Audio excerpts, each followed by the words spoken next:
ఒకటి గుర్తుపెట్టుకో, ఇది మాత్రం నిజం. నువ్వు నన్ను ఇడిసపెడితే నా లైఫ్లో లవ్ అనేది ఉండదు. అది ఎంత మంచి పిల్ల వచ్చి మాట్లాడినా సరే. ఏమనరా నువ్వు బెదిరించేది? నువ్వు నా లవర్వా ఏమన్నా? నా ఫ్రెండ్ వా? అద్భుతం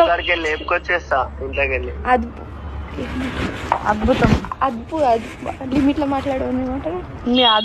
మీ అదుపులో మాట్లాడండి. అర్థమవుతుందా? అదుపు లేవమ్మ, మొత్తం అదుపు తప్పింది. అట్లయితే మేము కూడా తప్పుతాం చాలా. మరి ఓకేనా మీకు? తప్పాలి, మొత్తానికి తప్పాల్సి వస్తుంది. ఇప్పుడు ఈయన ఏమనుకుంటారు, నేను ఇంత మంచిగా మాట్లాడితే ఇప్పుడు ఈయన రాగానే నాకు ముద్దు పెట్టి మంచి ఉన్నావా నాన్న అని చెప్పి అన్నం తినిపిస్తా అనుకుంటుండే ఏంది?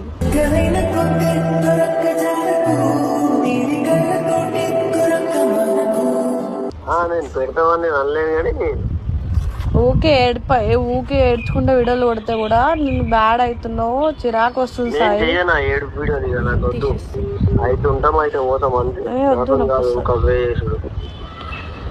ఇప్పుడు ఏంది? ఇప్పుడు ఎప్పటిలోపు ఉంటావు? నీతో మాట్లాడాలంటే పిల్ల కూర్చొని మాట్లాడాలి. నీకు ఒక మాట చెప్పాలా? ఆయన వస్తాడు, 2 రోజులు ఉంటాడు, నా మనసు బాగాలేదు, నాకు ఇట్లా అనిపిస్తుంది, నేను వెళ్ళిపోతా అని చెప్పి మళ్ళీ వెళ్ళిపోతాడు. ఇదే జరుగుతుంది. ఫిక్స్ అయిపోయింది అంతే.